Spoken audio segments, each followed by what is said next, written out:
What's up, everybody? It's Garrett. In this video, we're going to be talking about credit, what credit is, why it's important, what do the numbers mean in a credit score, and how can we improve it. So, if that sounds interesting to you, stay tuned and we'll talk about it later on in this video. First off, what is credit? Credit is when someone lends you money with the expectation that you will pay that money back to them. This is where a credit score gets involved.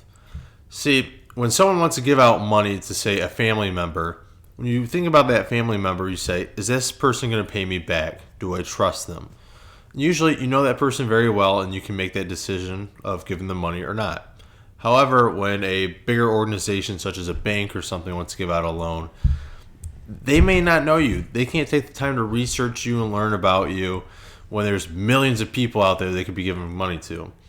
So, to make this easier, they created a credit score that will algorithmically come up with a way to determine if someone is reliable to give that money back or not. Credit score works a lot like a report card, where you may get a grade A through F based on a 0 to 100 scale, where a 90 to 100 might be an A, 80 to an 89 might be a B, and so on. Instead of this category here with A to F, credit score goes between 300 and 850.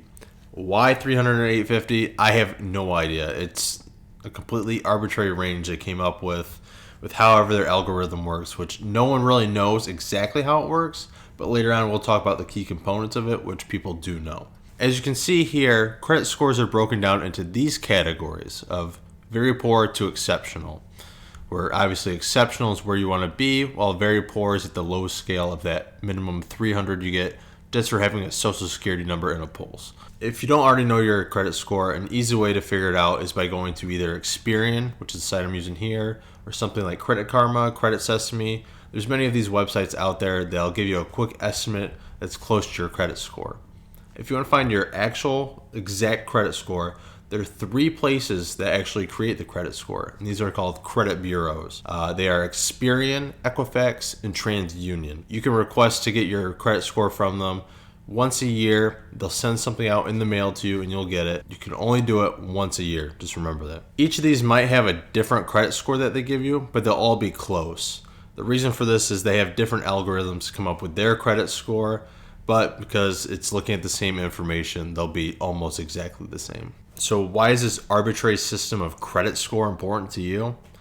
Well, here's why. The better credit score you have, the more likely you are to be lended money. Also, on top of this, you'll also get that money at a lower interest rate, which means you'll be paying even less. Why is this? Well, when you want to get a mortgage on a house, a loan on a car, or sign up for a credit card, they're going to look at this credit score and it's going to say if you are trustworthy or not. If you're more likely to pay them back, then why wouldn't they give you the money? It's free money that they're getting back practically. While if you're risky, they're going to say, I might lose this money. So if I'm going to lend you money, I'm going to need you to charge more so that I get more money back on this risky investment. Also, something I should point out is your actual credit score doesn't matter as much as in what category it's in. If it's in poor, excellent, good, that's what matters. How far up and down you're in it doesn't really matter. So getting the perfect credit score of 850 isn't that important. As long as you're in that category, you're fine. If we're going to keep the grade card example going, if you have an A, you have an A. It doesn't matter. It doesn't matter if you have a 92%, 98%, 99, or 100. It's all the same in the eyes of the creditors. So you know what credit score is now. You know why it's important and what it can be used for. How do you improve it? Well, lucky for you, I know how. Though we don't know the exact algorithm that these credit bureaus use to calculate credit score, we do know what the main categories are. So while we don't know the intricate details of it, we pretty much know everything that's important to us. One of the biggest categories at 35% of the calculation of your credit score is your payment history. This is your on-time payments that you make each month.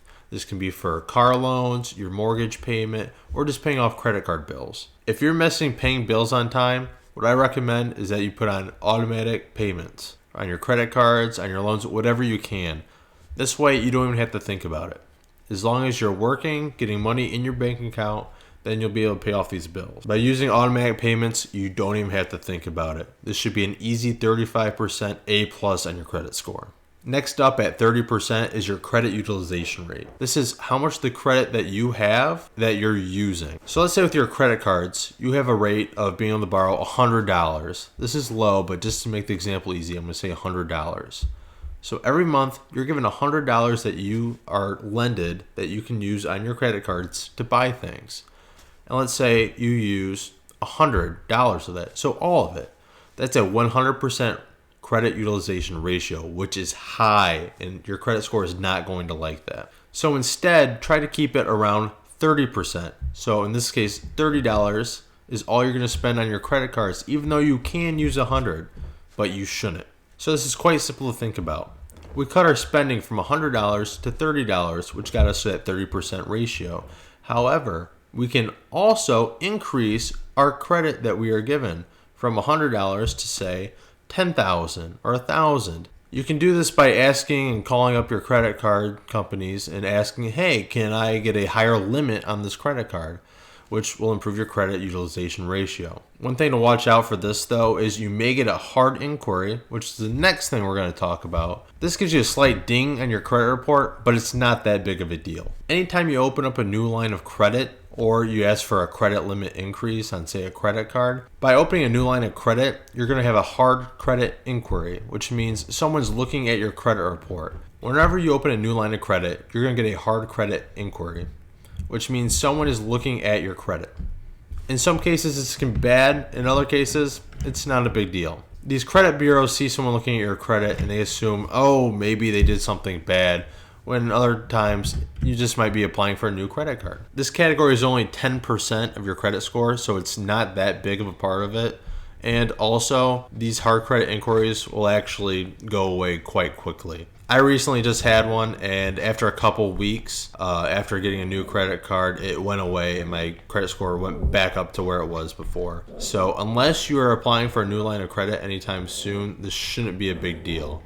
But if you're going to be getting trying to get a new house or getting a loan on a new car, that's when you might want to hold off and say, I'm going to get that credit card a little bit later.